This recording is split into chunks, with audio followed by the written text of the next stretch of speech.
In this video, we are going to learn about the scientific notation. So, scientific notation means to write a number in powers of 10. The journal form for scientific notation is a into 10 raised to the power n, where n is representing the power or exponent, and a is named as mantissa. And there is a condition that a must be greater than or equal to 1 and less than 10, because if a is greater than 10 or equal to 10, then that 10 must be deal with this power. So, we have to remove all the possible powers of 10 from the number. This is what we deal with scientific notation. Why scientific notation is important? Because if we are having very large number or very small numbers in the calculation, so it is quite difficult to write down the numbers with a lot of zeros or with a lot of digits. What we will do, we will write down the a very large number or even a very small number in terms of powers of 10, and these are quite simple and easy to deal with. So for example, if I have the number written over here, what I can do, I can write down it in terms of powers of 10 or the scientific notation as at this point decimals is replacing over here. I have to shift this up to after 5, because if I replace it 52, then obviously 52 is greater than 10, and this is not the journal form of scientific notation or the standard form of scientific notation. So I will replace this decimal after 5. That is how much positions I have changed: 1 2 3 4 5 6. So I have replaced the decimal by changing its position for 6 digits, so 10 raised to the power 6. So if I replacing the decimal up to the left hand side, power will be positive, and for replacing the decimal towards right hand side, the power will be negative. For example, for this number, when I'm going to place this decimal after 5, that is after 4 digits, it will be 5 into 10 raised to the power minus 4. Now here is an example in which you can see that we can multiply the two or even divide the two numbers in scientific notation very easily. So if I have 1.2 into 10 raised to the power 6 and 5 into 10 raised to the power 3, then we simple multiply the number 1.2 and 5, which is 6, and then we can add the powers by using the property a power m into a power n is equal to a power m plus n, so it will be 10 raised to the power 9. Similarly, we can add the two numbers in the scientific notation as well.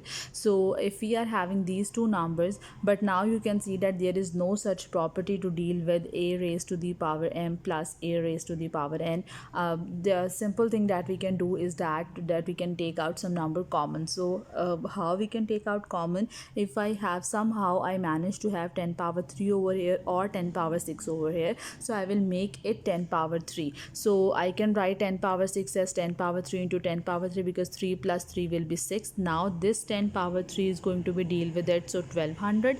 Now I will take 10 power 3 common, and we are left with 1200 plus 5.1, that is this number. And right now this is not in the standard form of scientific notation, so I will replace this decimal after 1. So here is the standard form of scientific notation: 1.2051 into 10 power 6. But this is just for understanding the concept, because these could be easily solved on calculator as well. Next one is algebraic expression. So what is meant by an algebraic expression?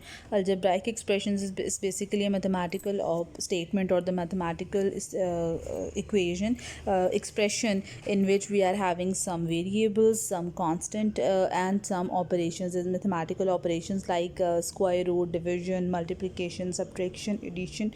So these are named as algebraic expression in which the variable must be present over there. So, what is meant by the variable? So, a variable is a symbol or a letter to represent an unknown quantity. For example, x plus 4, 4 is a constant and x is a variable.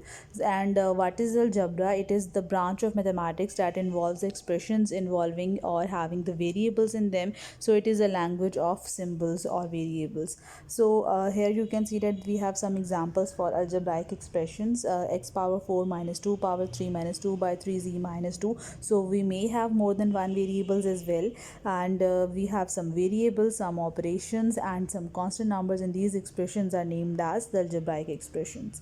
The next one is a polynomial. Every algebraic expression is not a polynomial. What is the condition for polynomial?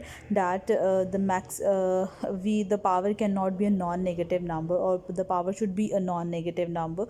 This is the basic condition for an algebraic expression to be a polynomial. That is, the variable cannot have a non-negative negative power. Variable cannot have a negative power, so it must have non-negative power, that is the power could be 0 or it could be greater than 0, that is a positive number, but we cannot have negative powers in case of polynomials. So here are some examples for polynomials. Here you can see that in each expression the power of the variable is a non-negative number, that's why this is an acceptable expression and it is a polynomial. Now there is a classification of polynomial that on the basis of number of terms and on the basis of degree. So if we are having monomial, which is basically consisting of only one single term, so this is how we will say that a polynomial containing only one term is named as monomial. So there are some examples. Then we have binomial. Binomial means the two terms. So if an expression is having, a polynomial is having two terms, it means it could be named as binomial. I'm not talking about the degree, we are just talking about the number of terms a polynomial have. So if a polynomial is having three terms, it will be named as trinomial. And the constant term is the term in which no variable is present. So you can see that 2 is a constant term, 3 is a constant term, because there is no variable present in them. Then we have like terms. The two terms with the same degree are basically the like terms. For example, if you are having these two polynomials, no one is common in these two, but when I talk about these two polynomials, 5x and x are the two like terms, so we will just add the two terms. Degree of a term in a polynomial. So what is meant by the degree of a term? It is the total power of the variable. For example, here we are having the three terms. The total power is 2 in this case, the total power 3 in this case, and power 0 in the last case. So here you can see that these are the degree of each individual term. And now how we decide the degree of polynomial? That we will talk about the maximum power of the or the maximum degree of the terms. So here we are having 3 degrees for the 3 terms, 2, 3 and 0, and the maximum is 3. So it means that it is a polynomial with degree 3, which is also named as a cubic polynomial. So here is the classification of polynomials on the basis of degree, that it could be a linear polynomial or a quadratic with degree 2 or the cubic with degree 3.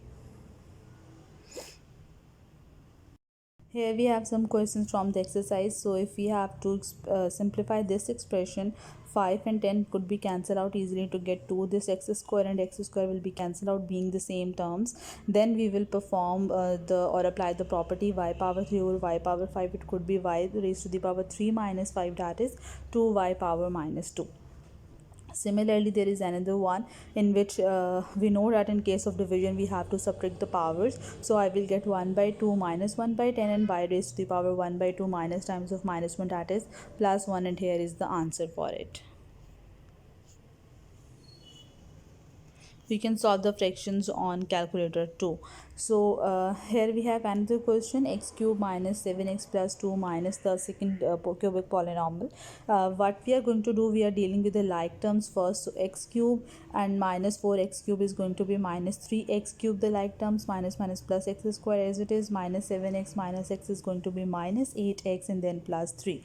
There is another question in which we are going to apply the property a power m whole power n is going to be a raised to the power m into n. So at first what we will do, I will simply write down the power whole power minus 1 into the positive, that is this minus 1 is going to be multiplied with each power. Here you can see the property, so it will be 2 power 3, a power minus 4 and b power minus 1 in this term as it is. Now this 4 power minus 2 could be it is possible to write it down as a positive term or a positive exponent, so I can write it down as 4 square a power minus 4 as it is, and if we are having the product with the same basis, we will simply add the power, so b raised to the power minus 6, and this will be the final answer for it.